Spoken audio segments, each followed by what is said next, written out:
Oke, oke, kita udah mulai nih, kita udah connect ke Facebook ya. Kita akan mulai acara hari ini. Ya, Assalamualaikum warahmatullahi wabarakatuh. Selamat malam kepada semuanya, Bapak dan Ibu. Hari ini kita akan bertemu dengan Ibu Dr. Muniati yang memiliki anak di dalam spektrum autis yang saat ini berusia 23 tahun ya. Jadi banyak hal-hal yang mungkin kita bisa ambil pengalaman beliau dalam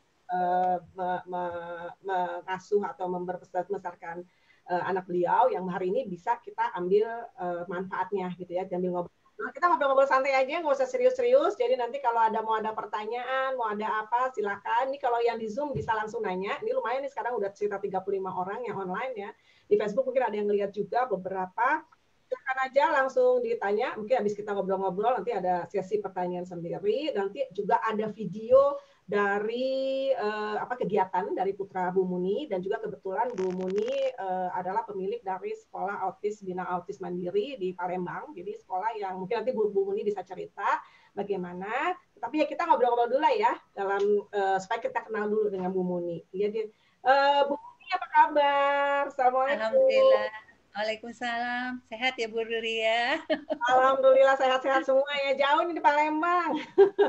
Iya, makan pempek lagi ya. Nah, itu dia nih yang saya tahun lalu ke Palembang, seneng banget makan pempek, buat sarapan pempek, buat malam pempek terus ya Bu. Pempek ini makanan favorit saya, jadi saya nggak keberatan tiap hari, sehari 3 kali makan pempek juga nggak apa-apa. Oke Bu, kita ngobrol-ngobrol aja ya nih, gimana dengan Atar. Jadi kan Atar yang sudah 23 tahun, mungkin bisa ngobrol-ngobrol sedikit cerita tentang diagnosenya, di usia berapa, dan bagaimana. Jadi Atar itu tadinya kembangannya sampai usia 17 bulan tuh bagus ya Bu Ruri ya.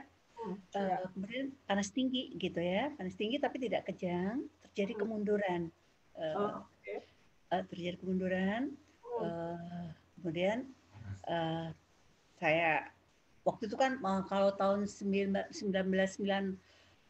itu kan dokter-dokter juga, betulnya saya tinggal di Aceh waktu itu, jadi saya keliling-keliling, jadi begitu tahu ya tentang autis ya, tapi saya lihat ini anak kok makin lama makin mundur ya.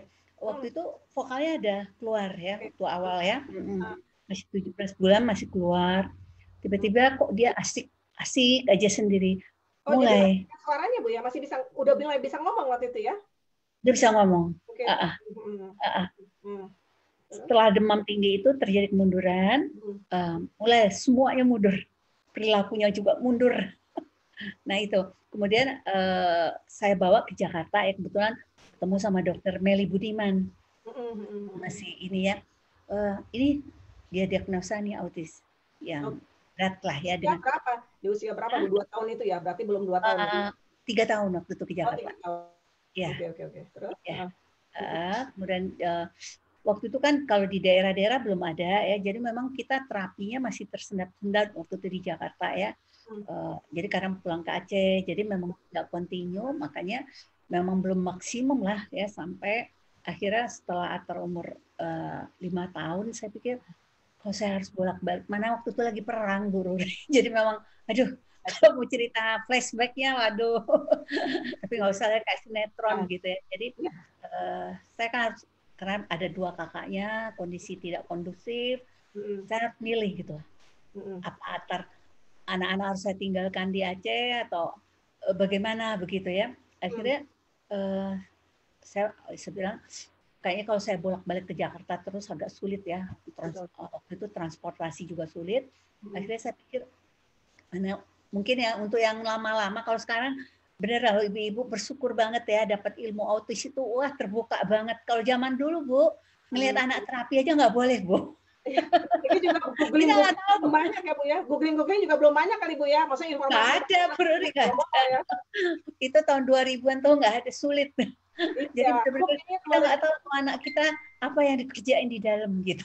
Iya betul. Oh jadi kalau terapi nggak boleh masuk aja gitu, pokoknya boleh masuk di luar ya. Mau ilmu diapain juga yang nggak tahu lah ya. Iya. Terus akhirnya ya sampai kira-kira Bu Riri kan tadi saya lihat ada dari Jogja. Saya sempat juga ke Fajar Nugraha, jadi keliling-keliling saya berbelanja kemana-mana. Iya. Terus akhirnya sebetulnya Atar sendiri waktu dia hilang kepintaran tapi mulai bisa ngomong lagi umur berapa Bu? Maksudnya ada suara lagi dikit itu? Mulai suara lagi itu sekitar umur-umur 10 tahunan deh, Bu. 10 tahunan ya. Ya. Iya, Jadi 10 ke atas, tapi itu masih terbatas sekali gitu ya. oke. Baru Jadi terapi di Jakarta akhirnya Ibu balik ke ibu ke Palembang ya akhirnya ya. Maksudnya enggak, saya ke Palembang baru tahun 2002. 2002. Ya. Ya. Terus ceritanya sampai Ibu mendirikan sekolah nih kayak gimana nih Bu? Jadi cerita waktu di Aceh itu saya pikir kok anak saya gimana ya, kalau kayak gini terus berarti nggak tertangani dengan baik begitu ya. Akhirnya saya pikir, loh saya kan seorang medis, masa saya nggak bisa sih gitu. Akhirnya ya carilah buku, ikutlah pelatihan-pelatihan, terus kebetulan ada guru Atar, itu saya ikutkan waktu itu untuk terapi bicara di Kramat. Nah, itulah mulai yang melatih Atar gitu. Oh iya, dikirim khusus ya Bu ya dari sana memang untuk belajar menjadi terapis bicara di Keramat itu ya. Ya. Jadi mulai buka itu tahun berapa mulai Bu sekolah? Oh, waktu pindah ke Palembang. 2003. 2003. Sekarang muridnya udah banyak kan ya Bu ya? Kemana saya juga tahun lalu ikut kunjungi. Banyak muridnya. Udah berapa banyak muridnya Bu sekarang? Jadi begini Bu Ruri, saya itu buat sebenarnya nggak untuk ibu-ibu semua, saya ini tercebur ke dunia autis gitu. Karena saya ngelihat saya Bu. Apa? Saya. Bukan, saya kan ngelihat, aduh, kok nggak boleh ngelihat. Akhirnya saya buat sekolah yang suka-suka saya gitu. Jadi sesuai dengan kebutuhan Atar begitu. Jadi waktu Atar mau masuk ke SD gitu, kan nggak ada yang mau terima semua. Walaupun ada sedo, tetap aja nggak mau terima gitu kan. Akhirnya saya punya pikiran, kenapa saya nggak buat sekolah? Tapi sekolah saya berbeda, Bu ya. Jadi kalau biasanya yang kita ada sekolah inklusi. Inklusi itu ada yang full inklusi, ada partial inklusi ya. Jadi kalau full inklusi itu, jadi biasanya kalau di sini Bu, biasanya anak istimewa masuk ke sekolah umum. Ya. Betul. Kalau saya enggak, anak umum masuk ke sekolah khusus. Itu bedanya Bu. Menciptakan metode sendiri boleh lah Bu lah. Jadi sekolah kita sampai sekarang perbandingan murid khusus dengan murid tipikalnya 1:1. Oh 1:1. Tapi orang tua sendiri dari orang tua yang anak tipikal itu memang nggak keberatan ya Bu ya, justru bagus. Awal keberatan, Bu Ruri nggak ada yang mau. Jadi kita door to door cari murid begitu ya. Mau nggak sekolah di sini? Pokoknya gratis, nggak bayar gitu untuk anak tipikalnya gitu ya. Pokoknya waktu awal masuk 10 orang, tahun pertama tinggal 4 orang. 6 kabur. Nah,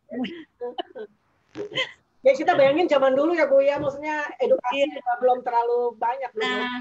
Dengan berjalannya waktu kita terus terang kebetulan saya juga banyak keluarga medis, keluarga gitu. Saya juga, aduh kamu yang benar aja nyampurin anak umum dengan anak khusus apa nggak bahaya itu. Apalagi yang 1:1. Tapi saya yakin dengan tekad saya dan alhamdulillah tuh untuk jadi yang saya pelajari ya setelah penggabungan anak berkebutuhan khusus dengan anak umum dengan tipikal tadi 1:1 tadi banyak dampak hal-hal positif ya pada anak autis utamanya interaksinya. Terus perilaku negatifnya itu agak berkurang. Ya, kalau dia mau slapping, dia lihat orang gitu kan dia lama-lama berhenti sendiri kan. Dan anak-anak umumnya itu punya rasa empati gitu. Dan alhamdulillah sekolah kita itu yang anak umumnya memang kebetulan kita malah untuk tingkat Kota Madia kita dapat juara olimpiade untuk bidang IPA. Wah. Ya. Jadi sebenarnya ada pengaruhnya. Jadi kita juga sekolahnya untuk sekolah umumnya akreditasinya gitu. Walaupun belajarnya 1:1. Ya. Hebat juga Bu ya. Maksudnya saya sih belum kebayang ya karena belum saya nggak terlalu berhubungan dengan sekolah ya. Tapi maksudnya ternyata selain membangun empati dari anak-anak tipikal ini juga bisa membangun ternyata ilmu mereka nggak ketinggalan gitu digabung dengan ABK. Malah dapat ekstra mereka menjadi orang yang sangat empati terhadap perbedaan gitu ya. Iya. Itu kan nilai utama. Betul, ilmu yang nggak bisa dibeli kayaknya kalau menurut saya itu ilmu yang memang harus mereka experience, harus belajar, bisa ngalamin. Ya. Bagus banget. Terus gimana ceritanya Bu Atar? Terus akhirnya apa namanya ya ketemu Mama Map, Ibu mau ini saya coba nih Jadi Map kan gitu.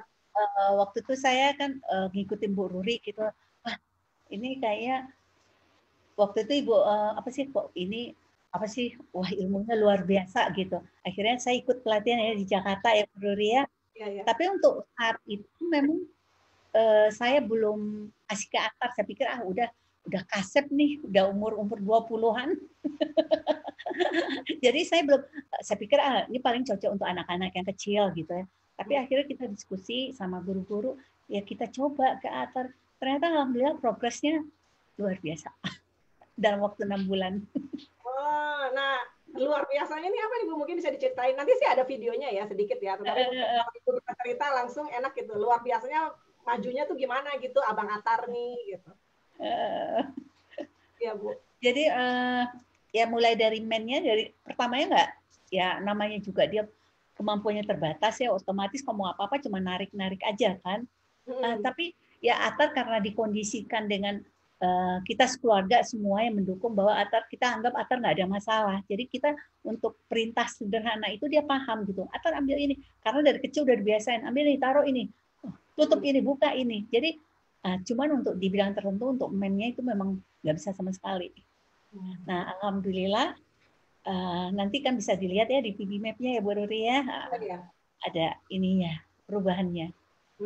Ya, jadi nanti saya akan coba share juga, udah di share saya nanti kasih coba share tentang video dan juga apa namanya VB Map dari Atar dan juga beberapa murid di situ. Jadi yang pakai VB Map yang ada yang dari kecil ya karena kan BAM itu dari sekolah kecil ya, ada yang 4 tahun nanti dipresentasikan, ada juga yang memang usianya 2 tahun gitu ya.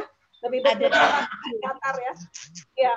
Dan apa namanya progresnya juga maksudnya orang tuanya juga melihat ada progres sama anak ya bukan maksudnya udah ya dengan anaknya lah ya gitu anak beliau ya. Jadi sebenarnya untuk semua gitu bukan apa sih jadi kalau benar-benar kita jalankan program itu benar caranya semua insya Allah sih ada pasti ke anak karena saya udah lihat ke Atar sendiri padahal kalau secara teori kedokteran sulit ya memacu perkembangan untuk anak-anak yang udah usia dewasa muda ya Atar gitu ternyata masih bisa begitu. Jadi sebenarnya BIMA tidak memandang usia, tapi memang makin dini diterapkan, makin dini diintervensi akan hasilnya juga otomatis akan lebih baik. Gitu. Tapi tetap tidak ada kata terlambat ya Bu ya, tetap masih bisa. Tidak ada. Nanti akan saya akan share juga mungkin di pertama ini ya saya coba share juga sedikit apa namanya perkembangan dari VB Map beberapa anak di sekolah Bina Autis Mandiri yang udah implementasi. Bentar ya. Maaf ya agak-agak kurang canggih. Saya suka jadi deg-degan kalau dilihat begini juga. Bentar ya. Oke, jadi ini kita akan share. Jadi pertama kali yang ini adalah jadi kalau di dalam VB Map, mungkin ada yang belum kenal ya VB Map. Jadi VB Map itu kita memetakan kemampuan anak. Jadi anak umur berapapun, asal bahasanya belum setara dengan perkembangan anak seperti usia 4 tahun. 4 tahun itu apa? Artinya ngomong, udah tektok, segala macam gitu ya. Tapi kalau anaknya belum seperti itu, kita bisa petakan dan kita bisa gunakan VB Map gitu. Berapapun umur anak ini gitu ya. Jadi kayak Bu Muni, kebetulan Abang Atar nih udah usianya 23 tahun, ya nggak apa-apa dicoba. Ada yang 27 tahun dicoba. Tapi ada yang 4 tahun, oke juga. Ada yang 12, oke juga. Selama anak-anak ini belum memiliki perkembangan yang seperti anak-anak usia segitu ya, usia 4 tahun ya yang bisa. Nah ini kita lihat Abang Atar usianya 23 tahun, pertama di assessment tuh Juli 2020, baru sebetulnya 6 bulan ya Bu Muni ya? Ya. Terapinya setiap hari, apalagi di rumah Bu Muni juga rajin melatih Abang Atar. Nanti juga ada videonya semua gimana ngelatihnya ya bisa dilihat. Tetapi ya perkembangannya, jadi yang pertama kita balikan lagi, kita petakan lagi kemampuan Abang Atar di dalam yang hijau tua, terus kemudian dalam 6 bulan ada penambahan dan lebih jauhnya lagi. Kalau yang namanya penambahan ya, kalau di dalam terapi ABA, maksudnya yang kita inginkan adalah yang orang rumah merasakan. Jadi nggak cuma di kertas, tapi orang tua merasakan perbedaannya. Nah itu yang lebih penting gitu ya. Jadi ini kita lihat ini Abang Atar Terus kemudian ada lagi ini AB ya, itu usianya 4 tahun, ya memang usianya masih kecil, potensinya sebetulnya masih besar, tetapi memang terapinya ya sekitar 6 jam seminggu. Jadi 3 kali seminggu ya Bu ya, 6 jam seminggu, 3 kali seminggu, 2 jam. Ini perkembangannya selama 6 bulan. Terus kemudian ada lagi ini AL usianya 6 tahun, ya 6 tahun. Itu ada pertambahan seperti ini. Ini sebetulnya pertambahannya kenapa sih ada yang gede, sedikit, ada yang banyak, ya tergantung anaknya. Jadi bagaimanapun kondisi anak, seperti daya tangkap, seperti ya severity autis ya, keparahan autis anak kan beda-beda ya. Jadi kita nggak bisa lihat bagaimana gambarnya, tetapi yang pasti harus bisa dijamin adalah anak itu pasti maju. Gitu, pokoknya ada kemajuan sedikit demi sedikit. Nah, nanti kita ngobrol lagi nih tentang ini sama Bu Muni ya. Tapi saya mau kasih lihat aja. Ini usia 7 tahun ya. Kemudian ini usianya 12 tahun. Coba juga dengan VB-Map. Ada juga nih yang Rif ini usianya 27 tahun. Yang ini full ya Bu ya, 44 jam seminggu ya Bu ya. Iya. Tapi memang progresnya kelihatan ya Bu ya. Iya. Terakhir itu ya, 27 tahun ya. Itu perilaku negatifnya luar biasa gitu. Sekarang karena mungkin dia juga pairingnya juga lebih bagus dari guru-gurunya, dia juga belajarnya karena lebih santai gitu kan, learning-nya lebih nggak terlalu menekan dia, jadi dia yakin gitu kan. Kalau orang dikasih kepercayaan bahwa kamu bisa, pasti akan semangat ya Bu ya. Betul banget. Jadi kita nih sebetulnya kalau ngomong kurikulum verbal VB-Map ya, verbal behavior, kita tuh nggak cuma ngomong kurikulum, ini ditambahin men. Oh nggak ada men di kurikulum lain, kita tambahin men. Men itu cara meminta barang ya. Terus konsep percakapan 2 arah, oh kita tambahin, bukan begitu, tetapi sebetulnya seluruh approach, seluruh pendekatan metodenya, walaupun dibilang sama-sama ABA, ya maksudnya ya ini terapinya apa sih ABA juga gitu ya, dengan ABA yang mungkin selama ini Bapak Ibu kenal. Sebetulnya ini adalah terapi yang berbeda, pendekatannya berbeda. Anak harus senang ya Bu, betul Bu? Iya. Anaknya harus senang, anaknya harus ada hadiahnya, posternya, ya Bu ya. Ya. Karena mungkin memang kita tidak menyalahkan ya. Rata-rata, jujur aja Bu Ruri ya, sebelum mengenal VB-Map ini kan kita pakai ABA konvensional. Jadi memang kadang-kadang ya mungkin penerapannya bukan ilmunya yang salah ya, tapi cara penerapannya. Jadi seperti duduk, tidak kan lama-lama Bu Ruri juga digituin, bete nggak? Iya. Ya, apa namanya, kita bekerja kepada motivasi anak. Kita pengen dalam terapi itu menyenangkan. Karena apalagi dalam tugas-tugas yang berhubungan dengan bahasa, walaupun buat kita mudah, buat orang kita normal nih, kita normal ya, dalam arti kata pembelajaran bahasa adalah hal yang mudah, tapi buat mereka tuh susah banget. Ya, kadang-kadang kita lupa gitu ya. Ini kok nggak bisa-bisa Ki? Ya ibu normal, makanya bisa, ini gampang. Tapi buat anak ini yang memang terlahir ada perbedaan, ya ini hal yang nggak gampang. Jadi karena mungkin sedikit masukan, jadi kita lihat bagaimana fungsi bahasa itu timbul. Jadi harus kita lihat, oh mungkin ada yang tertarik, oh pakai mic, dia seneng, ya kan? Ya nggak? Pertama mungkin dia bilang haha, tapi lama-lama dia kan kepengen mic-nya. Kita bisa tahan ya Bu Ruri ya. Jadi kita lihat dulu apa sih mau anak gitu. Dan mau anak beda-beda ya Bu. Gimana Bu mau anak? Iya. Ya. Dan mau anak beda-beda kan Bu. Maksudnya satu anak ada sekian banyak. Nggak sama. Nggak sama. Ya, makanya kalau kita bicara autism ini memang unik ya untuk anak ya. Mulai dari kognitifnya juga beda ya. Jadi bukan berarti kadang-kadang gini ekspektasi dari orang tua, wah atau masyarakat bilang kalau autis pasti pintar. Enggak. Ada memang yang pintar, ada yang biasa-biasa saja, ada yang borderline gitu. Nah, bagaimana dengan kasus-kasus yang borderline? Enggak maju-maju. Nah, itu yang harus jadi perhatian. Jadi, mungkin malam ini kita juga ngobrol sebenarnya autism dengan kemampuan terbatas gitu. Betul. Iya, jadi kita tidak bilang bahwa dengan teknik ABA VB atau VB-Map terus anak menjadi tiba-tiba bisa menghasilkan suara banyak gitu ya, tetapi kita berbicara bahwa gimana caranya kita mendorong anak-anak ini mencapai hasil yang optimum, seperti Bu bilang tuh kan ini terbatas ya kemampuannya, tapi sampai batas mana? Nah kita pengen mempush dia pada posisi yang setinggi-tingginya yang dia bisa capai. Nah, alhamdulillah dengan VB-MAP ini kan kita jadi tahu sebenarnya pencapaian anak kita di level mana. Walaupun usianya 22 tahun, tapi kemampuan kognitifnya di mana. Seperti ini, Atar usia 23 tahun, tapi kemampuannya di usia rentangan di bawah 18 bulan kan. Untuk awalnya ya sekitar 18 bulan deh. Jadi itu kan landasan atau dasar kita untuk apa sih yang mau kita kerjakan begitu. Kalau kita misalnya ekspektasinya terlalu tinggi, nanti kan jadi kacau ya Bu Ruri ya. Nah, ini juga ini yang penting ya buat orang tua ya, ekspektasi. Yeah. Sebisa mungkin sebagai orang tua mungkin kita pengen anak kita mencapai hal yang bagus, tetapi tetap ekspektasi harus disampaikan ya Bu ya. Ya. Oke, mungkin sebelum kita lanjut lagi ngobrol sama Bu Muni, saya ada video yang akan saya putar mengenai kegiatan ATAR dan juga kegiatan di Bina Autis Mandiri. Mungkin bisa sambil dilihat ya. Bentar ya, saya akan share videonya. Biar bisa dilihat, lebih dipahami lagi kegiatannya seperti apa yang di sana. Oke, sebentar.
Putus-putus ini.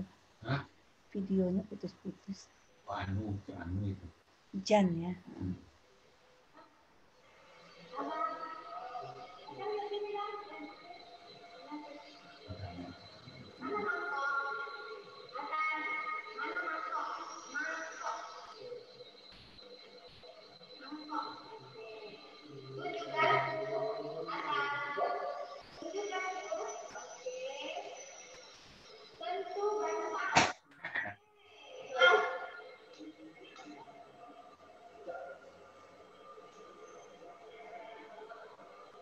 Bagus nih videonya.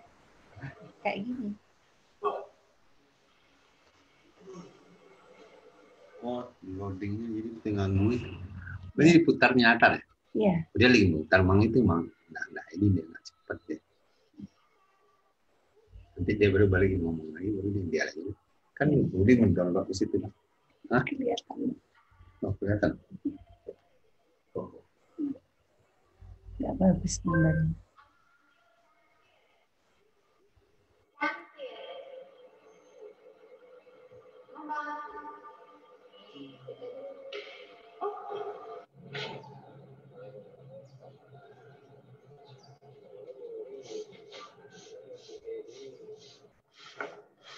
Pelan, Lang. Pelan.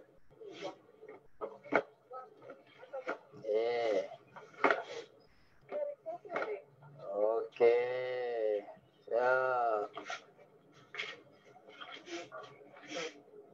Pintar. Terima kasih, Abang.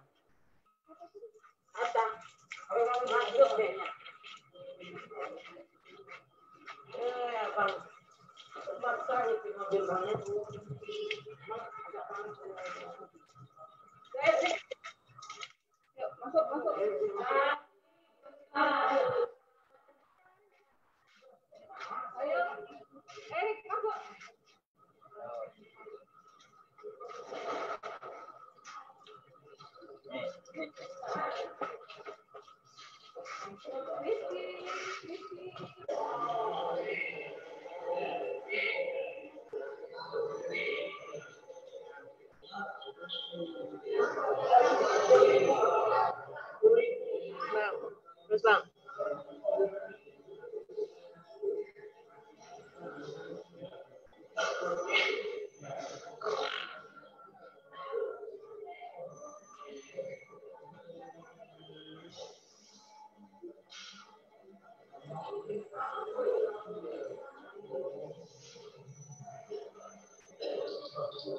Baca ada dia kalau dilepasin aja dipegang nih.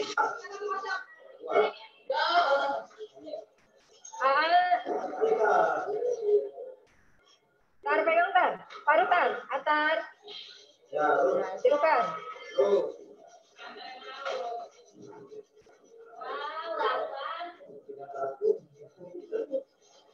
Ayo Bang, langsung ke tangan Bang.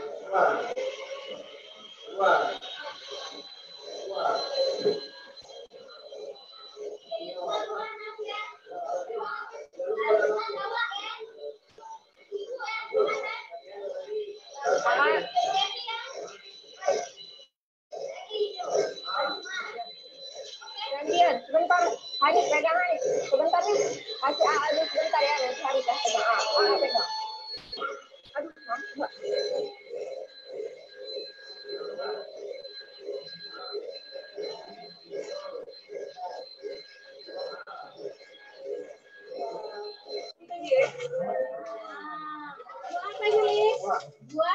Pak bilang nak minta foto Pak. Oh iya Pak. Tidak begini ya lagi. Pak bilang minta foto Pak. Iya. Bisa.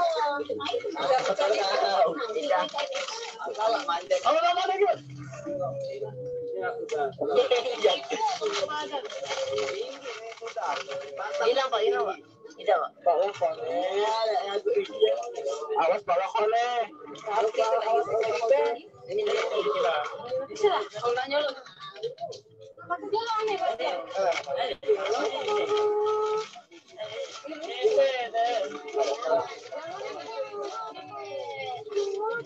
Yang merah-merah itu.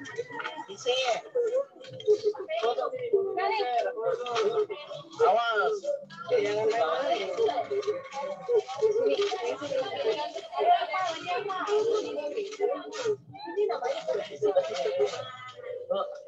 Ini bahasa Jis, kenapa Jis? Kenapa?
Digeleng-gelengkan kepala Saligong.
Apa ini namanya?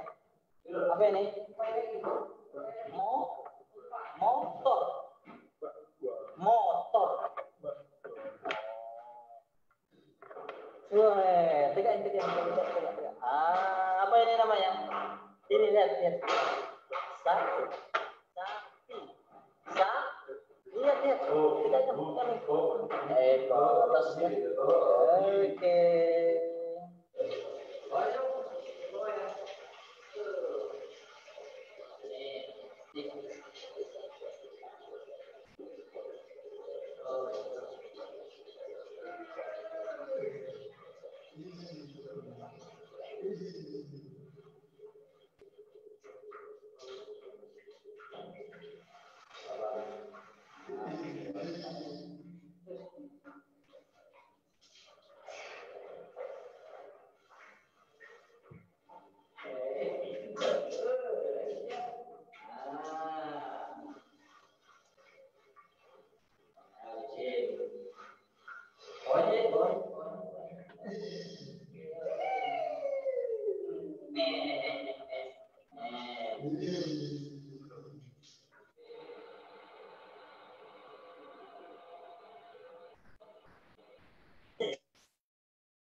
Ya, jadi tadi udah bisa dilihat ya kegiatan Abang Atar dan juga kegiatan murid-murid di sekolah Bina Autis Mandiri yang dari Bu Muni. Ini boleh bisa diceritain nggak Bu Muni ini tentang apa namanya tentang yang tadi yang divideokan. Bu tolong di unmute. Ya. Gimana? Jadi videonya. Jadi kan jujur aja karena ya semua itu karena Atar ya.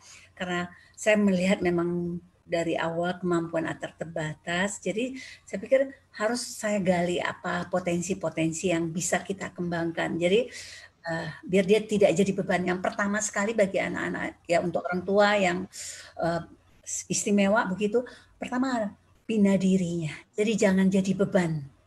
Untuk apa bisa baca, kalau untuk bina dirinya tidak bisa begitu. Untuk apa bisa berhitung, kalau tidak bisa untuk mengurus dirinya sendiri. Nah, kalau kita lihat udah segala, udah ini mentok terus, kita harus mulai buka pikiran kita. Keberhasilan anak itu kan bukan harus dengan lewat harus pendidikan yang biasa ya, harus jadi apa enggak. Setiap orang pasti ada dikasih potensi begitu. Jadi itu yang kita gali, Bu Ruri. Oke, ya tadi saya juga ngeliat di videonya keren banget ya anak-anak ini yang kelihatan memang mungkin belum tidak bisa mengikuti jalur yang memang seperti akademis, akhirnya disalurkan bakat dan minatnya ke musik, ke bikin apa Bu, jumputan, bikin konser, dan ternyata ya Bu, barangkali paten daripada yang orang-orang biasa kalau udah bisa gitu. Iya. Aku pengalamannya. Iya. Jadi itu yang jadi jangan terpaku begitu ya. Satu lagi bukan berarti kita dititipkan anak istimewa, kehidupan kita terhenti kalau umpamanya kemampuannya terbatas ya. Kita pengen ya seperti betul banyak ya di FB Bu Riri atau di WA anak-anak berhasil semua. Tapi itu alhamdulillah yang bagus. Nah, kalau untuk anak yang memang kemampuannya terbatas, apa kita harus berdiam diri? Wah, anak saya udah umur 9 tahun nggak bisa apa-apa. Terus gimana? Kok dia belum bisa baca? Ya, kalau memang kemampuannya terbatas, ya jangan ngotot gitu. Cari apa sih yang bisa dikembangkan dari anak itu gitu. Gitu. Ya, jadi kalaupun misalnya ya kita pasti kita coba ya segala cara ya Bu ya. Tetapi kalau memang pada usia tertentu dan memang kenyataannya anaknya agak sulit yaitu mencapai hal yang akademis yang kayak baca tuh dan sebagainya ya nggak boleh asa gitu ya Bu ya, tetap harus semangat ya gali potensi sang anak Bu. Iya, pasti Allah tuh udah kasih, pasti ada deh kelebihan anak-anak ini, cuman bagaimana kita mencarinya begitu. Jadi kunci nyarinya tuh di mana Bu? Apa? Kalau mencarinya gimana gitu maksudnya? Kan pada bingung nih. Anak saya 9 tahun Bu, udah belum banyak yang bisa diraih gitu ya. Terus kunci mencari kelebihan potensinya menurut pengalaman Ibu kan selain Bang Atta kan juga ada anak-anak murid-murid lain di sana. Nah, caranya tuh gimana tuh? Saya juga masih belum kepikir bagaimana cara mengajarkan anak yang tidak bisa duduk tapi bisa seperti tadi tuh bisa apa mengejarkan tenang. Belum terpikir tuh gimana caranya tuh Bu kuncinya Bu? Jadi begini ya, satu umpamanya untuk mengajarkan anak tenang begitu ya. Biasa kita latih tadi kayak menjemput. Biasa itu kan sama dengan meronce. Betul nggak Bu ya? Kalau disuruh meronce terus sudah berapa tahun kayak Atar meronce dari umur 3 tahun, 4 tahun meronce itu nggak mungkin. Jadi kita kasih kegiatan seperti meronce, ya seperti menjemput tadi tapi menghasilkan suatu hasil begitu. Itu tuh meronce itu kan melatih koordinasi mata tangan ya. Kemudian anak juga lebih tenang. Otomatis kan kalau dia pakai jarum dia nggak mungkin mau gerudak-geruduk gitu. Itu akan membuat anak lebih tenang. Nah, untuk melihat bagaimana potensi anak itu, Bu Ruri, biasa kita kasih, umpamanya untuk bermusik lah, kita kasih semua. Ini di mana nih? Oh, kayaknya dia dengan, Kolintang nggak tertarik, dengan ini nggak tertarik. Kita cari lagi, udah kita kasih semua alat musik, dia nggak tertarik. Oh, kita kasih masak, nggak tertarik juga. Oh, umpamanya dengan ini nggak tertarik juga. Tapi akhirnya nanti dapat, nih anaknya senangnya ini, begitu. Jadi kuncinya harus dicoba.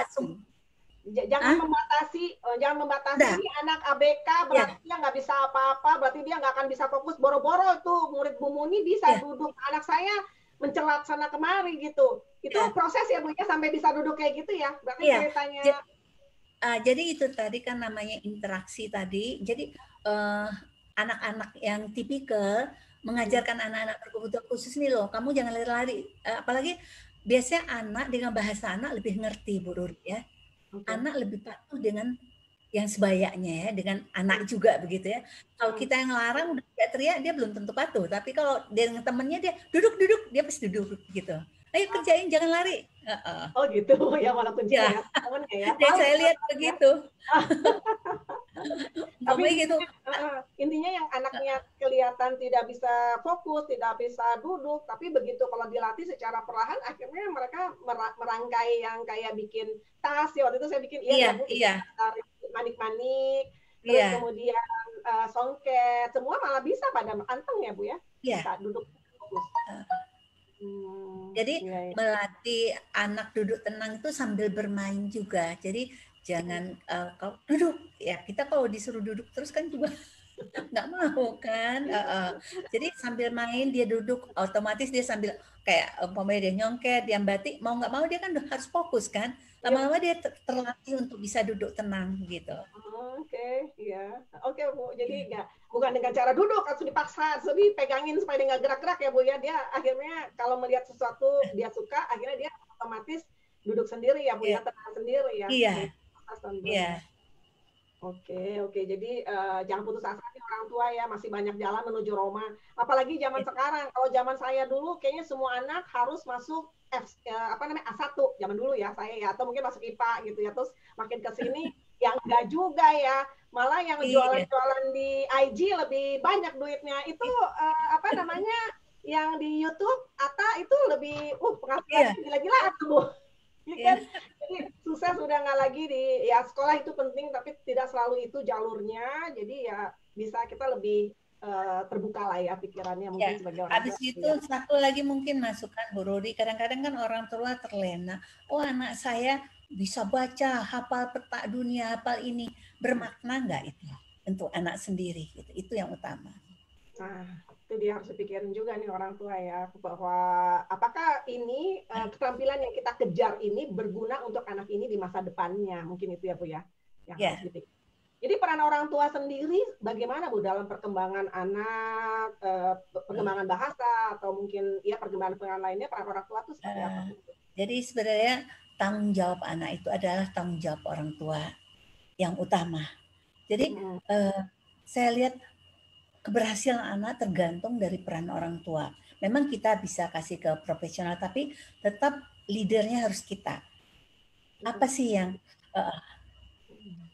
kita harus tahu apa yang diberikan kepada anak kita, bagaimana perkembangan anak kita, bukan kita menyerahkan seluruhnya ke profesional begitu. Tapi kita harus terlibat gitu. Dan juga harus ada pengulang. Tadi di sekolah di tempat terapi udah oke, udah 6 jam. Tapi di rumah tidak ada pengulangan ya. Hanya sebatas di tempat terapi saja. Sebenarnya keberhasilan anak itu bagaimanapun di lingkungan manapun sama hasilnya begitu. Jadi nanti sama bapak ini di tempat terapi patuh, di rumah nggak pernah, nggak bisa duduk tenang, loncat-loncat, teriak-teriak. Berarti menurut saya ya itu belum berhasil gitu. Jadi sebenarnya dimanapun dia harus sama begitu. Oke, iya betul. Jadi sebetulnya ada dua hal ya kalau anak dengan autisme kita bicara. Yang pertama, mereka punya masalah dengan generalisasi. Jadi kadang-kadang kalau dilatih di sekolah doang, di rumah nggak dipraktekin, keterampilan yang di sekolah dia bisa atau apalah yang dia bisa dilakukan di rumah kayak di sekolah, tetapi tidak digeneralisasi sendiri di rumah, akhirnya nggak bisa gitu ya. Kemudian yang kedua, anak-anak pintar tahu siapa yang dimanfaatin. Di sekolah, dia tidak bisa mendapatkan barang yang diinginkan tanpa bicara, tetapi kalau di rumah, Bapak Ibu pengennya supaya cepat, ya anaknya nggak usah dilatih deh supaya cepat, itu bukan kerjaan saya, gitu. Akhirnya jatuhnya ya anaknya dia tahu, sama Bapak Ibunya nggak perlu ngomong, dia bisa dapat, gitu. Jadi ya, dan kalau saya sih sekali, saya sebagai orang tua juga, Bu ya, kadang-kadang kita yang bayar, saya orang tua bayar profesional kan untuk menerapi, katakanlah membuat anak saya jadi bagus. Tetapi kalau saya tidak praktekkan sendiri, apalagi saya misalnya kayak tadi ngasih barang semua yang diinginkan, artinya saya yang bayar, saya nge-delete. Betul nggak Bu? Akhirnya, betul banget Bu Ruri. Akhirnya ya kita sendiri yang rusak sebetulnya, padahal kita keluar banyak. Sayang banget kalau kayak gitu kan. Karena sebenarnya banyak kok di sekolah bagus, kok di rumah enggak. Harusnya kita introspeksi diri, yang salah siapa gitu. Betul. Jadi jangan sampai kita yang bayar, kita yang nge-delete, rugi banget ya, udah rugi duit, rugi ini juga. Oke, berhubungan dengan tadi kata kemandirian ya, saya juga menarik ingat tadi kata Diati bahwa walaupun kondisi Atar autis, tetap maksudnya tetap semua harus ya di rumah ya, seperti kemandirian dilakukan di rumah gitu ya. Tetap harus dia bisa lakukan ya. Bukan berarti kalau autis terus ya dia terhindar dari kegiatan yang harus dilakukan di rumah ya. Jadi mungkin untuk ibu-ibu yang sama dengan kasus yang sama saya, jadi saya begini, prinsip saya bagaimana Atar setiap hari menjadi lebih baik ya, dan Atar tidak menjadi beban untuk orang lain begitu. Jadi istilahnya kalaupun nanti suatu saat Atar ini anak bungsu ya Bu Ruri ya. Jadi suatu saat kalau memang dia harus tinggal di rumah kakaknya, dia ada jasanya, ada tenaganya. Paling kurang dia bisa bersihin rumah, bisa nyiram kebun atau bersihin mobil. Nah itu. Jadi saya nggak mau. Prinsip saya jangan jadi beban untuk orang lain. Iya, betul Bu. Terima kasih. Ini ada video ini kebetulan ya, gimana Atar mengunci rumah, kewajiban dia dan emang tugas dia ya Bu ya. Mengunci rumah ya Bu ya, dan ini dengan kecepatan yang sangat luar biasa dibandingkan anak-anak lain ya. Dan ini ada videonya sedikit, tapi memang cuma sedikit, ada potongannya, terus juga ada Ibu juga selalu melatih Atar, jadi kan Atar lagi melatih men ya. Ini juga ada video dia men barang minum ya, botol minum. Nah, kita bisa lihat ya videonya sebentar ya, saya share ya. Jadi bukan berarti sampai di rumah terus kita bebas aja gitu, tapi sampai di rumah justru kita harus praktekkan apa yang dilakukan di tempat terapi. Kok kesini lagi, maaf ya, agak-agak ini saya. Bentar.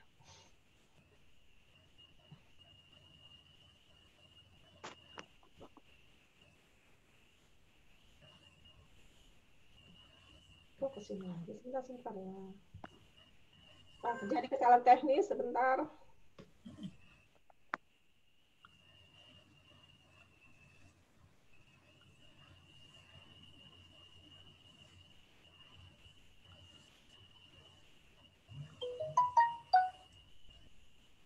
Balik lagi ke sini. Mungkin harus ditutup dulu. Mohon maaf ya, ini ininya agak-agak gatek ya, jadi mohon maaf. Ini saya harus tutup. Oke, nah ini baru bisa.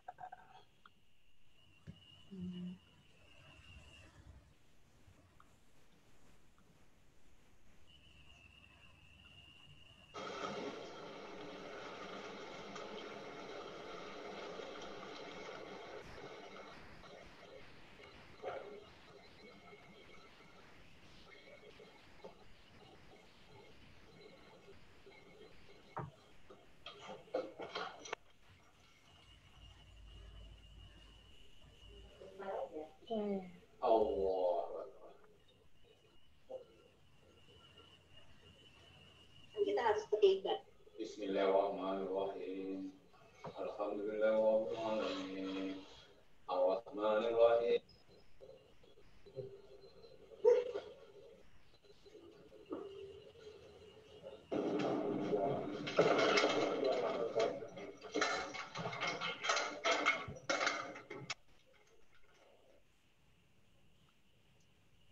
Mohon maaf, kayaknya yang saya putar salah, yang didengar salah ya?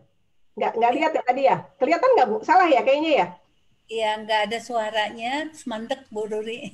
Oke, iya. Jadi kayaknya tadi saya kayaknya nggak bisa buka dua-dua. Satu harus saya tutup. Mungkin yang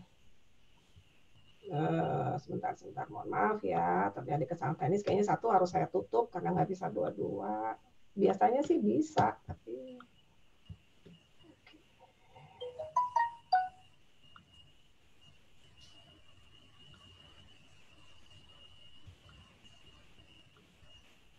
oke, yang ini aja. Ya.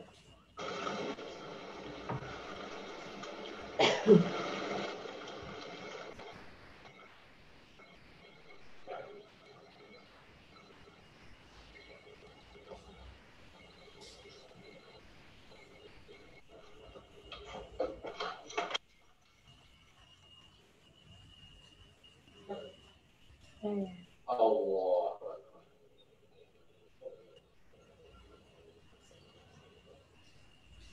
Bismillahirrahmanirrahim. Alhamdulillah.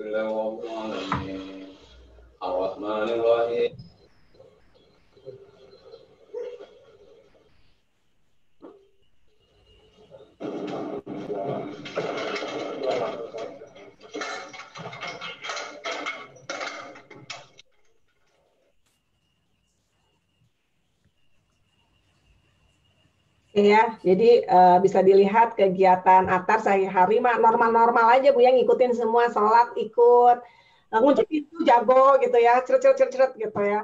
Terus apa namanya ya sebisa mungkin dibikin mandiri ya Bu ya. Tadi juga Ya, ikut masak, ikut apa segala macam semua diarahkan seperti itu ya Bu ya kemandiriannya ya. ya. Oke. Terus kemudian mungkin sebelum kita membicarakan yang lain-lain, barangkali ada pertanyaan nih dari Bapak sama Ibu. Silahkan nih kalau ada yang mau bertanya, silahkan mau ditulis di chat atau mau langsung lebih enak. Mungkin bisa tanya ke Bu Muni kira-kira. Apa nih? Ada yang mau bertanya Bapak Ibu? Silakan di unmute sendiri. Ngomong. Silakan Bu. Ya Bu, Ya, silakan boleh Bu. bertanya Ibu? Nggih. Ya. Sebelumnya Assalamualaikum warahmatullahi wabarakatuh. Waalaikumsalam Bu. Saya menyimak dari awal sampai yang ini tadi disampaikan Bu Muniati dan Bu Ruri. Untuk program yang di sekolah itu sangat bagus sekali, sama seperti yang kami lakukan di sekolah kami. Kemudian terkait dengan yang Mas Atar lakukan, kalau dari cerita Bu Muni itu kan perlu adanya pembiasaan dari kecil, anak dilibatkan dalam semua aktivitas sehari-hari. Nah, Ya.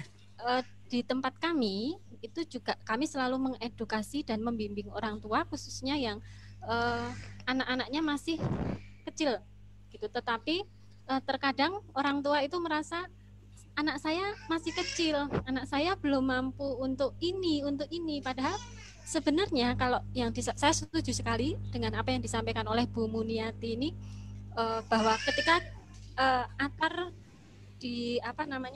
dilatih dari kecil sehingga pada saat dewasa, pada saat sekarang aktivitas seperti kita ini dapat dilakukan. Nah, saya ingin bertanya kepada Bu Muniati, bagaimana cara yang tepat untuk orang tua yang khususnya mempunyai pikiran bahwa anak saya masih kecil, belum bisa ini, belum bisa itu. Nah, untuk memotivasi orang tua yang memiliki pikiran seperti itu bagaimana gitu strateginya gitu, supaya kita bisa sama-sama itu tadi di sekolah dilakukan, di rumah juga dilakukan, karena harus berkesinambungan. Matur nuwun. Terima kasih. Terima kasih Ibu Eka ya. Ya. Sebenarnya nih Bu Ruri sedikit sejarah. Jadi sebenarnya saya ngambil ilmu juga dari Pajar Nugraha. Waktu itu sempat Pak Yasin ya, nggak ketemu ya. Belum Bu, Jadi saya masih kecil. Oh masih kecil. Saya curi-curi ilmu di mana-mana Bu. Jadi saya pelajari apa kelebihan dari Pajar Nugraha, itu yang saya terapkan di sekolah ya. Jadi sebenarnya saya cuma mengembangkan dari ilmu dari Pajar Nugraha salah satunya. Karena Bu Ruri, Atar juga pernah mengembara ke Jogja. Oh ya. Jadi sebenarnya Bu, kan kalau orang tua sudah mengantarkan anaknya ke tempat ibu, berarti orang tua tahu bahwa anak dengan kondisi kekhususan kan gitu. Nah kita jadi kita kasih, kalau ibu memang anak ibu udah tahu ini berbeda dengan anak tipikal, jadi kita harus kerjasama, ya kan? Tidak mungkin ibu hanya mengandalkan dari tempat terapi saja, tapi apapun tanggung jawab utamanya adalah ibu sendiri begitu. Tapi kalau umpamanya ada penolakan atau apa, kita harus ada tegas ya Bu ya. Karena kalau umpamanya di sekolah diterapkan seperti tadi, terus di rumah ya percuma, akhirnya di-delete semua, hilang semua. Jadi ya akhirnya ya rugi semua. Di sekolah juga ada capek melatih, di rumah ibunya ngomel kok anaknya nggak ada perubahan, padahal itu karena tidak ada kerjasama yang baik antara orang tua dengan pusat terapi. Gitu. Berarti perlu ada pendekatan khusus Bu ketika ada orang tua yang memang harus. Biasanya Bu, kalau kita waktu pertama masuk itu kita udah buat kesepakatan dengan orang tua bahwa tidak mungkin keberhasilan anak hanya diandalkan di pusat terapi saja. Jadi harus ada kerjasama dari orang tua, dan peran orang tua sangat besar untuk keberhasilan anak. Nah. Jadi sebelum masuk sekolah BAMS itu orang tuanya di ultimatum dulu ya, harus kerjasama. Kalau ini kan nggak usah. Buat perjanjian, kalau nggak mau ngerjain PBMap ya. Bikin perjanjian, buat tanda tangan mereka ya. Iya. Kalau nggak usah ya. Karena saya juga Bu, sedikit mungkin masukan. Jadi minta tolong juga kalau ada terapis di sini, berilah kesempatan orang tua untuk belajar, Bu. Jadi kami di sekolah kita kasih kesempatan untuk orang tua belajar. Jadi biar sinerginya jadi bagus, saling paham apa sih yang mau diajarin di rumah gitu. Nah. Alhamdulillah kalau di tempat kami selama kepemimpinan kami, alhamdulillah kita sudah sudah mulai kita lebih terbuka, kita lebih aware ke orang tua, karena memang prinsip kami itu tadi bahwa semua keberhasilan itu sebenarnya ada di tangan orang tua, sedangkan kami hanya jembatan saja, goalnya nanti yang akan ini ya orang tua gitu. Jadi sekarang sudah mulai dibandingkan kalau yang zaman mungkin ibu itu, alhamdulillah sekarang sudah mulai jauh lebih, kita lebih aware ke orang tua gitu, Ibu. Matur suwun. Yeah. Terima kasih Bu Yang atas pertanyaannya. Bu Riri, ini ada pertanyaan yang bagus. Atar pernah marah nggak? Jadi dan kalau marah apa yang dilakukan? Jujur aja, anak spesial anak ABK sama dengan kita, apalagi dia di usia remaja atau usia pubertas lah, usia dewasa muda, itu kan emosi juga lagi meledak-ledak ya, karena pengaruh hormonal ya salah satunya. Jadi bagaimana kita menyikapinya? Terus terang ini memang jujur aja, Atar ada perilaku negatifnya, salah satunya menggigit ya. Jadi satu prinsip pada anak-anak, kalau kita menghadapi tantrum anak-anak, anak-anak itu seperti fenomena balon ya. Kalau kita pukul dia, kita kerasin, dia akan kembali lagi, dia akan balas pukul. Ya, jujur aja, karena saya nggak pernah melakukan pemukulan mata, Atar tuh nggak bisa mukul, Bu Ruri. Dia nggak tahu cara mukul sampai sekarang. Dia taunya cara menggigit. Jadi kalau dia marah, dia paling gerem gitu ya. Tapi bagaimana menghilangkan geram itu? Nah, akhirnya saya pikir, wah ini mungkin kita, ya namanya kita kan takut juga kalau dia sampai gigit orang atau apa, bagaimana ngatasinya? Pertama kita, Atar tidak boleh, malah ada tambah jadi, karena tadi kan perilaku negatif itu bisa dia merasa atensi, bisa ya Bu Riri ya? Itu, iya, balik-balik ke situ lagi. Nah akhirnya kita kalau Atar emosi, kita kasih ruang. Jadi satu, jangan pernah mengurung anak autis, ya. Itu akan membagikan emosinya lebih tinggi lagi. Jadi biasanya kalau Atar lagi marah, kita biasanya menjauh gitu. Ya. Jadi kita yang dikurung, bukan Atar yang dikurung. Dia udah keluar emosinya, lama-lama alhamdulillah reda. Nah sekarang alhamdulillah saya moga-moga juga menggigitnya juga hilang. Jadi sebenarnya Atar paling ya loncat-loncat aja lah. Tapi menurut saya sih biasa lah ya untuk itu. Iya, jadi kalau ada problem behavior kita analisa fungsinya. Terus kemudian yang namanya manusia, masa marah nggak boleh sih? Marah itu kan boleh ya, tapi kita beri ruang gitu ya. Jangan malah dikerem, malah tambah emosi, ya kan? Ya. Terus saya juga jadi kira-kira seperti itu ya, kita beri ruang sampai dia lebih tenang dan mau bisa diarahkan atau apa ya Bu ya. Terus jadi saya ingat jadi nih Bu, ada beberapa orang yang kadang-kadang kayak punya anak autis tuh kayak disembunyikan. Tuh gimana ya Bu ya? Otomatis mana nggak diajak karena dia nanti ngamuk, nanti dia itu, banyak kali lah alasannya orang tua. Autis itu sebenarnya kan gangguan interaksi. Kalau makin tidak berinteraksi makin kacau enggak. Jadi balik lagi ke definisi apa sih autis itu, gangguan interaksi sosial. Jadi makin kita tidak bawa, makin terjadi kemunduran pada anak kita. Jadi sebenarnya makanya kalau saya prinsipnya nggak apa-apa deh, malu dulu tapi habis itu santai gitu.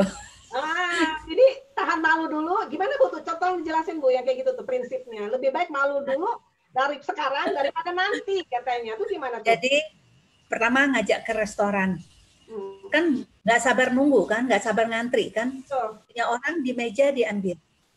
Ya kan? Kita ngasih pengertian sama yang pengunjungnya, walaupun mungkin dia kesel sama kita bilang, maaf, anak saya anak istimewa, minta maaf banget. Lama-lama alhamdulillah ya harus sabar, nggak mungkin dalam suatu waktu langsung. Akhirnya Atar bisa ngantri, bisa duduk nunggu makanan.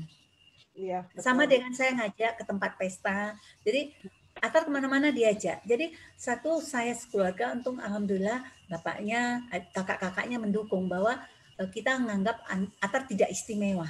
Atar sama haknya dengan yang lain. Jadi kalau Atar numpahin makanan, dia harus ngelap, dia harus nyapu, harus nampung lagi begitu. Jadi selama kita menganggap dia tidak istimewa kan, jadi kewajibannya harus sama. Nah, cuman mungkin dia lebih lama prosesnya begitu. Iya betul. Jadi kita jangan terlalu menganggap Bu anak kita nggak bisa apa-apa Bu ya. Mereka tuh bisa loh ya. Iya. Ternyata memang bisa Bu Ruri. Mereka tuh bisa. Jadi jangan sampai orang tua tuh berpikir kalau diajak saya jadi repot ke mall, nanti dia nangis, nanti dia tantrum, diliatin semua orang, nanti sebagainya. Akhirnya anaknya disembunyiin aja di rumah gitu. Terus sampai toto anaknya udah gede gitu. Padahal kenapa sih anak-anak ini nangis kalau di mall gitu? Karena kan terlalu banyak sensori yang masuk ya. Kalau itu nggak dilatih, malah kita kurung. Makin lama, makin gede, makin jadi. Karena kalau udah gede, masalahnya bukan cuma sensori lagi, tapi ada masalah hormonal, ada masalah hal-hal lain yang lebih kompleks. Gitu. Mumpung masih kecil, Mak, nggak apa-apa malu ya Bu ya. Iya. Itu masih kecil nih. Dan bisa juga terkontrol. Maksudnya kalau kecil, minimal kalau kecil nangis kita bisa gendong, kita bisa tarik, kita bisa geret. Tapi bayangin kalau udah gede kita nggak pernah ajak, tiba-tiba kita ajak usianya sudah remaja, badan kita aja kalah sama dia, bagaimana kita bisa mengatasi anak itu. Oke, ini ada lagi pertanyaan Bu yang sangat-sangat menarik dan jawabannya agak-agak ini ya Bu. Gimana pendidikan seks bagi remaja autis? Jadi itu tidak bisa kita pungkiri ya. Jadi memang kita harus mulai jujur zaman sekarang kita juga harus menjelaskan soal gender ya. Ini laki-laki ini loh yang boleh dipegang, ini yang nggak boleh. Jadi kita pelan-pelan begitu. Terus begitu juga dengan anak perempuan, mana yang boleh dipegang, mana yang tidak boleh dipegang. Kemudian bagaimanapun kalau masuk usia pubertas pasti ada, maaf ya saya ngomongnya agak ini sedikit ya, pasti mulai ada rangsangan seksual. Nah, bagaimana mereka, maksudnya kita nggak mungkin melarang kan, itu kan udah proses yang alami ya. Jadi paling kita kasih pengertian. Jadi seperti Atar lah contohnya, kalau saya Atar lama-lama dia ngerti, dan saya udah ngajarin malu. Jadi buka celana kalau di luar itu malu, bilang gitu. Lama-lama dia ngerti gitu. Habis itu kalau dia umpamanya buka celana seluruhnya, nggak pakai celana dalam, saya bilang malu gitu. Akhirnya lama-lama dia tahu gitu. Nah kalau memang terus terang ini udah dewasa muda ya, otomatis sudah ada nafsu ya. Kadang-kadang ya kita kasih waktunya untuk sendiri gitu. Oke, kalau perempuan kira-kira gimana? Bukan ada menstruasi? Nah, kalau untuk anak perempuan biasanya kan menarche itu sekarang memang makin lama apa sih usia untuk menstruasi pada anak perempuan itu makin muda ya. Dulu pada kisaran usia 13, sekarang usia 9 tahun sudah mulai menstruasi. Nah, itu kita udah mulai siapkan. Jadi umur 8 tahun kita udah sebaiknya kita latih anak-anak untuk memakai pembalut ya, bagaimana membersihkannya, bagaimana memasangnya, gitu Bu Ruri. Itu juga di sekolah diajarin ya Bu kayak gitu? Diajarin di sekolah. Oke. Jadi waktu dia dapat beneran dia nggak kaget lagi, nggak dicabut-cabut gitu pancelan ya. Iya. Jadi kita latih dia pakai celana dengan adanya pembalut begitu. Jadi kalau laki-laki, tadi kalau perempuan diajarkan umur 8 tahunan ya. Kalau laki-laki diajarkan umur berapa tuh Bu yang ya kira-kira bakal terjadi seperti ini dan sebagainya? Kalau untuk organnya dari muda, bagusnya saya dimulai dari SD udah kita ajarin, ini boleh, ini tidak boleh, ini boleh begitu. Jadi kan dengan malu aja dia kan udah menjaga kan. Yang kata-kata malu loh gitu. Iya. Nah, karena jujur aja satu lagi untuk orang tua, jadi jangan kaget ada fase orientasi seks ya pada anak-anak. Wah, anak-anak saya pegang kemaluan terus teriak, reaksinya keras. Akhirnya anak menganggap itu atensi, besok pegang lagi begitu. Jadi dialihkan. Intinya alihkan. Jadi kegiatan-kegiatan yang menurut kita tidak ini alihkan. Jadi bukan pelarangan ya. Ya karena saya juga ada beberapa pertanyaan yang saya ingat masuk gitu ya. Itu anak usia kayak 5-7 tahun itu sebenarnya ada periode pegang-pegang ya Bu ya? Pegang-pegangan. Iya. Ya kan sebenarnya ada fase ya mulai dari kecil aja sudah ada fase anal ya, fase oral ya. Jadi itu hal yang alami begitu. Tergantung bagaimana kita menyikapinya. Jadi anak-anak 3 tahun juga kadang-kadang pegang organ kemaluannya, tapi reaksi kita jangan berlebihan begitu. Jadi bagusnya kita alihkan aja ke kegiatan lain. Alihkan aja. Ya. Jadi waktu masih kecil pun 5 tahun ataupun udah agak gede juga kita alihkan juga ya. Ya. Coba. Oke. Terus kemudian ini kebetulan ada pertanyaan tentang VB-Map. Bagaimana Ibu mengaplikasikan VB-Map ini gitu di sekolah? Jadi kan kita kan semua itu kan kita asesmen dulu. Ya. Ini kemampuan anak ini berapa? Maksudnya kemampuan kognitifnya gitu kan. Jadi kita jangan lihat usia biologisnya. Mungkin kalau usia biologisnya dia baru di asesmen umur 6 tahun, tapi kemampuan kognitifnya mungkin baru usia 2 tahunan ke bawah gitu. Baru kita terapkan. Baru kita bisa program apa yang mau kita kerjakan gitu. Ya. Oh itu kan perlu ahlinya. Ini mungkin saya bisa tambahin ya, namanya VB-Map itu seperti ini ya. Ini sebetulnya buku panduannya. Jadi dia ada Verbal Behavior Milestone Assessment dan Placement Program. Jadi ini adalah kita mencoba memetakan kemampuan berbahasa dan sosial dan sedikit pra-akademik dari anak-anak untuk usia 0 sampai 4 tahun. Jadi anak normal usia 0 sampai 4 tahun itu bisa apa aja dari segi bahasa dan sosial aja ya. Karena ini kan merupakan kelemahan anak-anak autis kan di situ ya. Nah, kemudian dipetakan dan itu biasanya kelihatan nanti bolong-bolongnya di mana gitu. Kenapa anak ini tidak bisa berbicara seperti anak umur 4 tahun yang tektok ya, walaupun anak ini misalnya sudah 5 tahun, 6 tahun, bahkan 17 tahun, 23 tahun gitu. Karena pasti ada yang bolong. Nah, jadi tugas kita ya kita petain nih kayak gini nih, mungkin yang belum kenal sama VB-Map ya, dipetain terus kemudian ya seperti Bu Muni ceritakan assessment kita udah tahu anak ini bisa apa, ya tinggal kita isi. Yang bolong-bolong inilah yang kita isi. Itulah kenapa dia tidak bisa berbicara.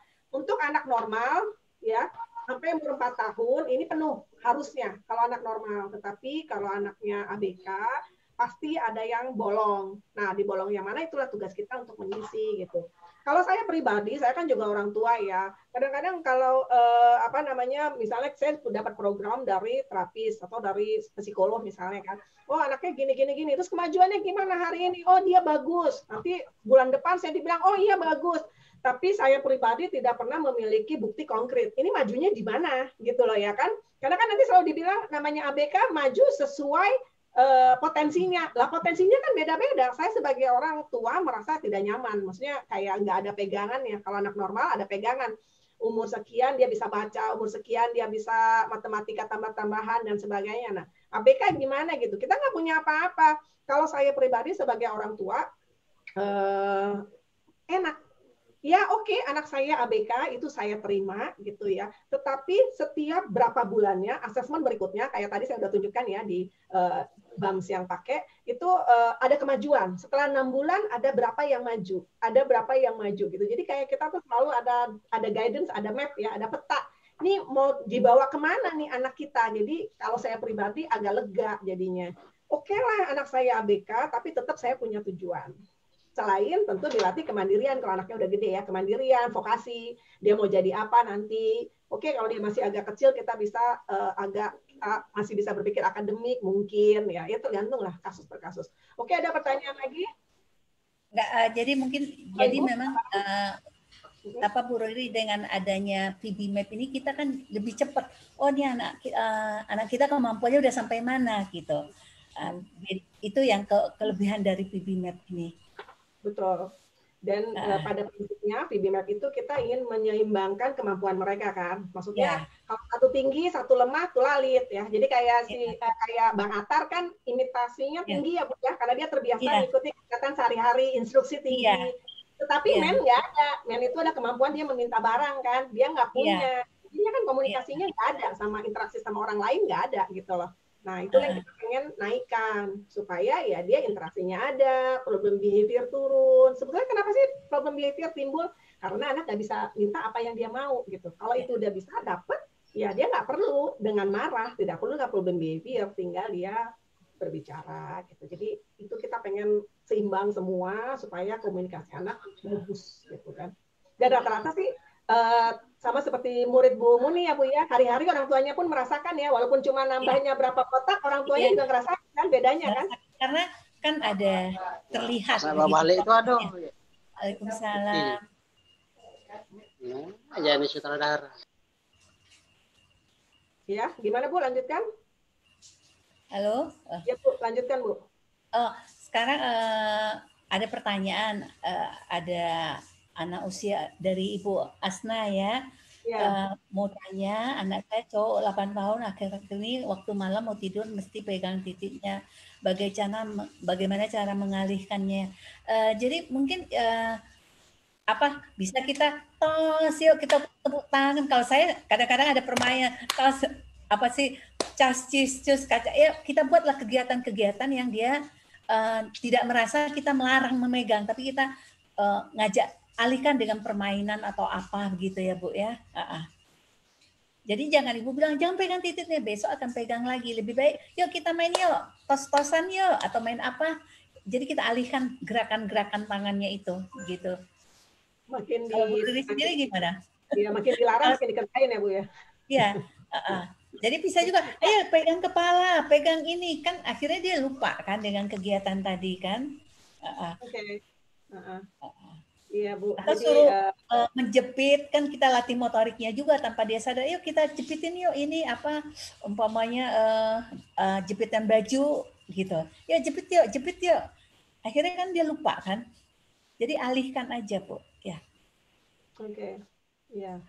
Jadi kalau dari segi ilmunya sih, kalau misalnya ini kan semua fungsi behavior, setiap problem behavior ada fungsi behavior yang tadinya sebetulnya dia pegang tuh cuma buat iseng, tetapi karena ibu melebih-lebihkan, anak-anak gini tuh senang perhatiannya, bukan dia menikmati, ibu yang heboh tuh dia menikmati, malah tambah dikerjain, makin dilarang makin dikerjain gitu, jadi mendingan ya kita alihkan gitu, jadi dia terus akhirnya lupa, biasanya udah nggak ke situ lagi lah. Oke. Bu, ini ada pertanyaan dari Bu Rosinta.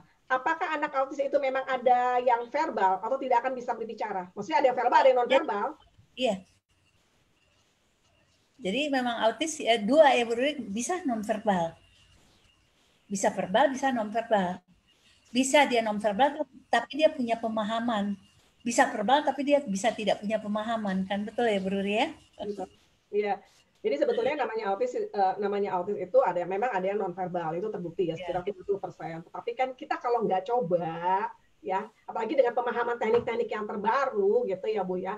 Kalau kita nggak coba mana tahu. Karena kita kalau bicara dengan anak autis bukan tidak bisa tapi tidak mau ya. Saya sendiri kan dengan teknik verbal behavior ini saya mungkin ada yang belum kenal, saya udah ngajar teknik ABA VB ini dengan VB Map tuh udah hampir 3 tahun. Jadi program pun training online ya. Jadi artinya juga saya nggak pernah ketemu, saya tinggal di Perancis jauh ya, dulu di Dubai gitu. Jadi biasanya saya ngajarinnya online aja dan penerapan langsung dilakukan oleh orang tua atau terapisnya orang tua gitu ya.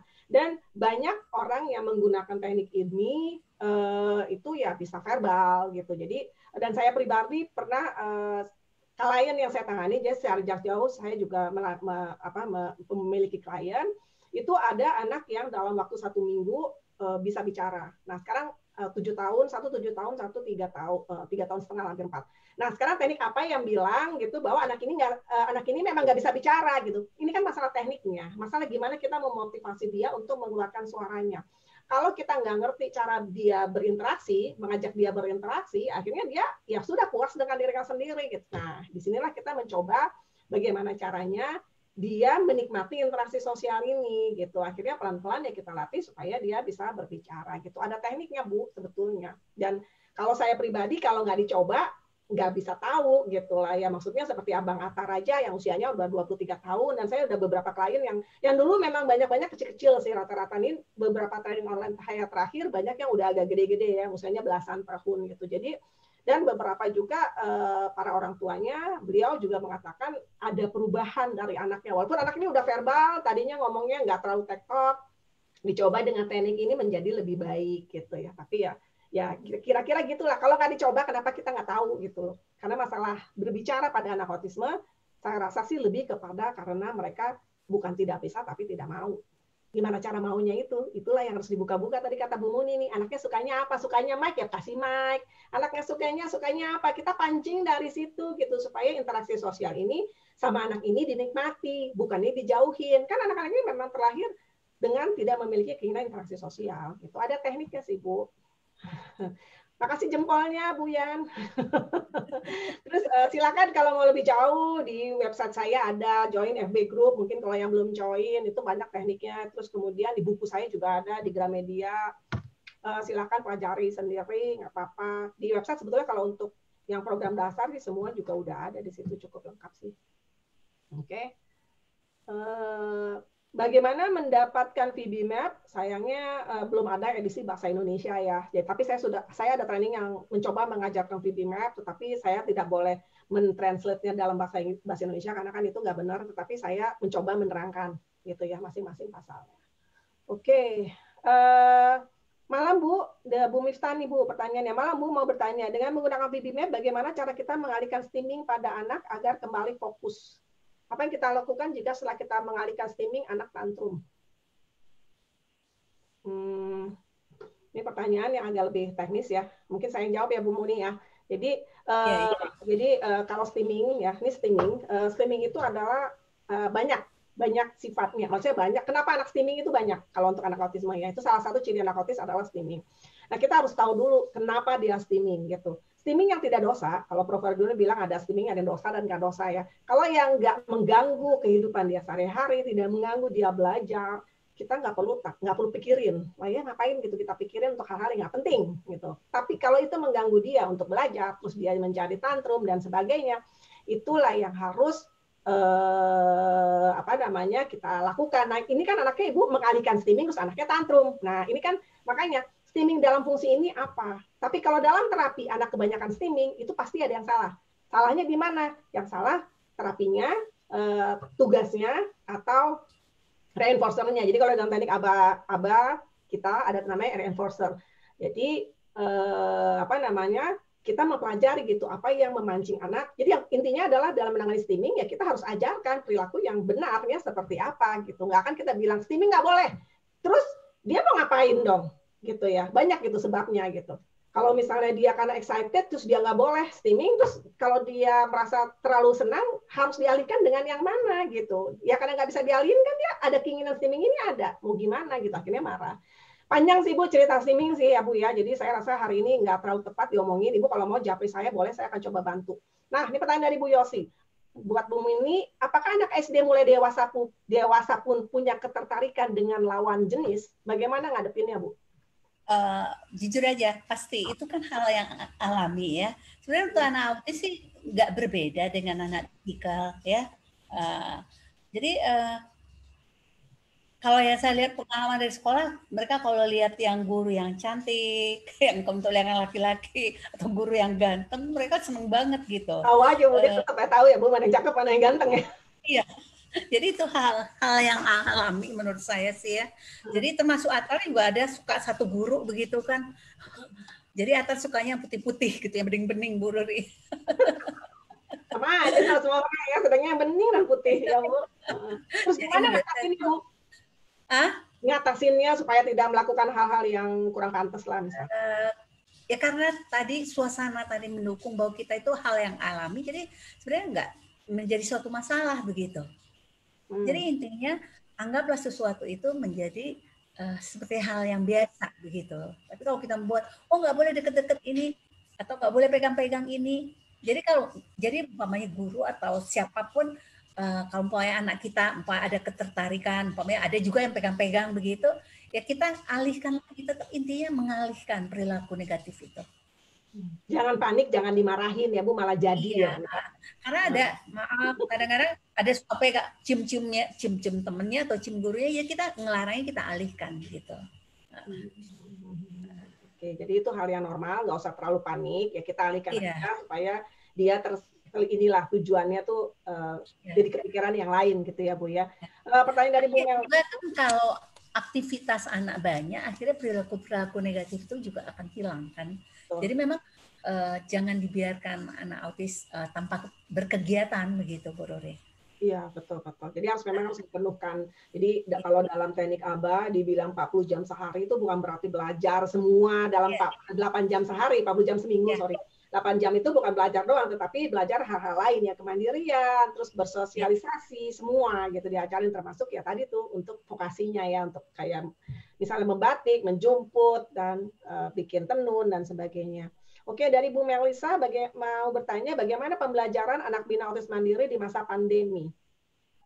Jadi memang untuk anak umumnya di rumah, untuk anak autisnya yang sekolah itu kita kasih 2 kali seminggu. Kebetulan kan kita memang social distancing gitu, jadi ada jarak.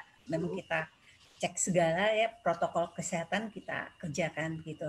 Jadi memang di pusat terapi bagaimanapun memang untuk anak autis kalau umpamanya di rumah tidak ada pendampingan dari orang tua apalagi, itu akan timbul perilaku negatifnya. Jadi lebih baiknya ya kalau memang memungkinkan tetap harus terapi jalan. Ya terapi harus tetap jalan, kalau nggak nanti banyak mundur ya Bu ya.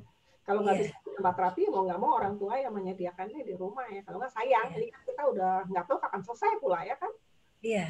Ya maksudnya Januari udah mulai sekolah, tapi kan tetap aja harus ada distancing kan? Nah, ya, belum, itu diserahkan kepada orang tua bulan Januari kalau di sini Bu Ruri. Jadi kalau anaknya mau sekolah ya silakan gitu dengan konsekuensinya begitu. Oke, berikutnya adalah ini dari Pak Agustus sih, lebih kepada anak saya 16 tahun juga pakai VB-Map. Iya Pak Agus. Terus kemudian yang berikutnya dari Bu Wahyu. Malam Bu, saya belajar bahwa autism adalah spektrum dan beragam kondisinya, betul. Tapi dari pengalaman Bu Muni dan Bu Ruri, bisakah dilatih kemandirian anak sampai bisa ditinggal sendiri saat dewasa? Atau tetap selalu perlu didampingi, misalnya dipersiapkan untuk tinggal dengan saudara. Gimana menurut Ibu nih? Jadi kita kan melihat gradasi dari autisnya sendiri.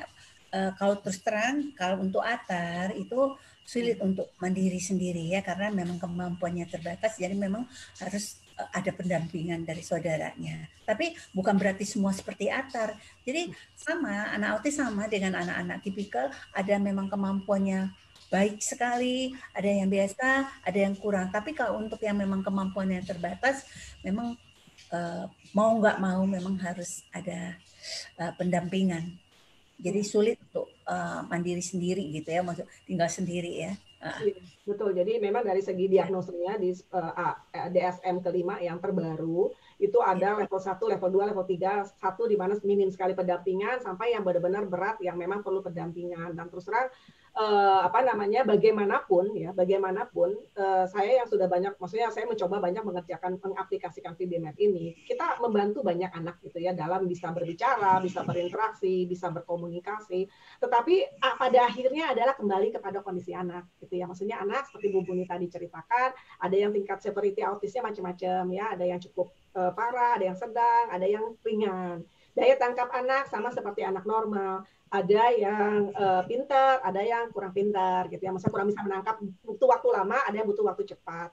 Nah, kemudian tapi ya apapun kondisinya yang bisa kita mainkan, itu kan dari sananya tuh kita nggak bisa protes ya. Yang kita bisa lakukan adalah terapi yang benar, pendekatan approach yang benar.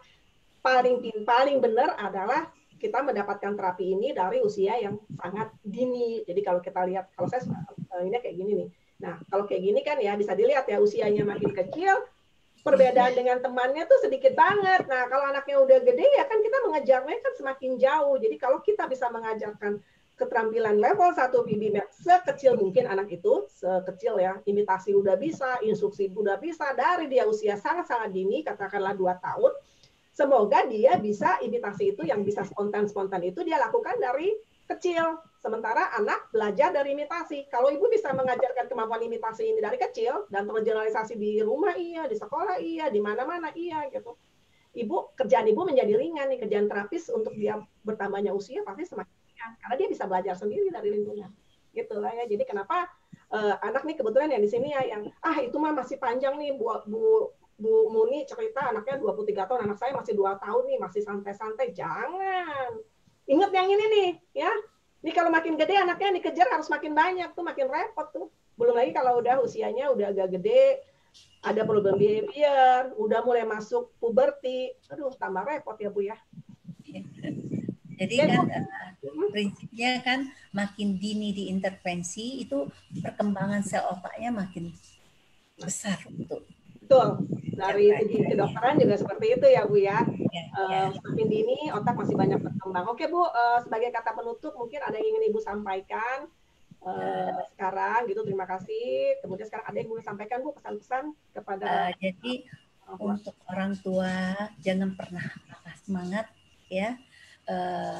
Ini ilmu lebih terbuka, jadi peran utama dari orang tua itu sangat dibutuhkan untuk anak-anak istimewa. Jangan mengandalkan pada center saja gitu, karena keberhasilan anak kita tergantung pada diri kita sendiri gitu. Jadi satu lagi, mau apapun kondisi anak kita, jangan pernah membuat kita patah semangat gitu. Satu lagi, sebagai orang tua yang kita dititipkan anak istimewa ini, kita juga harus punya waktu untuk diri kita sendiri. Jadi kadang-kadang gini, karena merasa dititipi anak berkebutuhan khusus, kayaknya waktunya udah hilang, nggak ada lagi waktu untuk diri sendiri. Akhirnya semua nggak nyaman, orang tua tidak nyaman, anak pun tidak nyaman. Jadi ada waktu untuk diri kita sendiri, tapi kita tidak melepaskan tanggung jawab kita pada anak kita. Terus satu lagi minta tolong Bu Ruri, jadi jangan terlalu tinggi ekspektasi untuk anak, tapi bagaimana anak semakin hari semakin menjadi baik. Karena kalau kita berharap terlalu tinggi, tidak sesuai dengan kenyataannya, yang ada kecewa. Tapi kalau kita setiap hari menjadi lebih baik, itu akan membuat kita lebih semangat, lebih ini, karena pengharapan kita tidak terlalu tinggi, begitu. Terima kasih Bu Riri. Ya, terima kasih banyak Bu Murni dan terima kasih juga kehadirannya Bapak dan Ibu semua, bahwa pada hari ini Bu Murni dan sudah berbagi dan sharingnya dan luar biasa sekali pengalaman beliau. Sebetulnya nanti ini kan dalam satu seri remaja dan dewasa ya. Nanti kita insya Allah juga nanti bulan Januari sesudah libur lah ya. Ini kita juga akan membahas pertanyaan tadi mengenai puberti sama emosional. Saya rasa belum tentu bahas ya. Nanti kita akan bahas lagi lebih dalam lagi pernah kejadian apa nih Atar secara emosional dan sebagainya. Setelah nanti kita bahas lagi di tahun depan lah kurang lebih gitu ya Bu. Nggak apa-apa kan Bu ya? Nggak kapok ya Bu, kita ngobrol-ngobrol lagi ya Bu ya? Iya, kali ya Bu ya? Iya. Ini penting banget. Karena mungkin Atar yang tua nih. Nggak apa-apa, ini sebagai pembelajaran juga buat saya nih yang anak saya menuju puberti gitu ya. Banyak ilmu-ilmu yang kami juga harus gali, harus perhatikan, dan terima kasih atas kehadirannya juga kesempatannya. Kami sangat berbahagia di sini. Dan kemudian pesan dari Bu Murni yang benar-benar akan harus diingat ya, ekspektasi ya. Jadi kita harus tahu anak kita di mana dan bagaimana kita mendorongnya mencapai optimum, tetapi ekspektasi harus sesuai dengan kenyataan gitu ya, supaya kita tetap bisa selalu harus merayakan setiap perkembangan yang ada. Dikit-dikit kan lama-lama jadi bukit juga gitu kan ceritanya gitu ya Bu ya. Oke, tambahan lagi Bu. Sampai ketemu. Mohon maaf kalau ada ini kan cuma pengalaman, karena terus terang jujur aja dulu untuk Atar pembelajarannya berbeda dengan sekarang ini begitu. Jadi mungkin cara saya meraba-raba ya, Bu Eka ya, meraba dari Fajar Nugraha, meraba dari Jakarta, meraba dari Bandung. Seperti itulah pendidikan Atar. Nah sekarang makanya baru mulai Abapi Bimep baru 6 bulan ini. Ya ada mau tidak? Kenapa? Silakan Bu. Ini ada salam buat Bu Muniati dari ketua yayasan kami, dari Pak Agus sama Bu Agus. Beliau yang salam kembali dia kuning ya. Gimana ya? Sekarang di Jogja Ibu beliau. Oh ya. Salam ya. Insya Allah nanti saya sampaikan. Terima kasih sekali karena kami itu saya selalu mengikuti Bu Ruri, kemudian Bu Muniati. Jadi dari ilmu-ilmu dari situlah kemudian kita lebih terbuka lagi kepada orang tua. Justru saya belajar dari Fajar Nugraha, Bu Eka, banyak. Saya gini Bu, karena prinsip kami itu kan kami ingin orang tua anak-anak kami itu mempunyai keahlian. Jadi goalnya kan ada di orang tua, karena orang tua waktunya lebih banyak. Jadinya kami merubah mindset yang dulu seperti ini sekarang menjadi seperti ini gitu. Jadi mudah-mudahan ini juga ada wali murid saya yang ikut di sini karena memang putranya juga mau menginjak seperti Mas Atar. Jadi mulai dari sekarang ini baru saya ini betul gitu. Mudah-mudahan nanti bisa seperti Mas Atar, seperti putranya Bu Ruri, ya, dan putra-putra yang lain. Prinsipnya harus semangat, kemudian tidak boleh ada kata menyerah itu. Kemudian apapun kekurangan, apapun kelebihan putra-putri itu luar biasa, sudah sungguh luar biasa. Tinggal kita menggali tadi Bu Muniati dan Bu Ruri. Subhanallah, pokoknya luar biasa. Mudah-mudahan kita semua adalah ahli-ahli nanti di surga. Amin. Amin Bu Yaneka. Jadi saya tutup demikian dulu ya. Terima kasih atas perhatiannya kepada semua, kepada Bu Muni terutama. Kita jumpa lagi insya Allah pada topik-topik berikutnya. Jangan lupa minggu depan kita akan membahas tentang homeschooling ya. Mungkin ada beberapa yang kesulitan menemukan sekolah. Barangkali homeschooling adalah jalan yang tepat gitu ya. Oke, kita jumpa lagi pada topik yang berikutnya. Mohon maaf jika ada kekurangan. Wassalamualaikum warahmatullahi wabarakatuh. Bye-bye. Ya, terima kasih banyak Bu Ruri, Bu Muni. Selamat. Ya, Bu, terima kasih. Terima kasih banyak Bu Ruri, Bu Muni, terima kasih.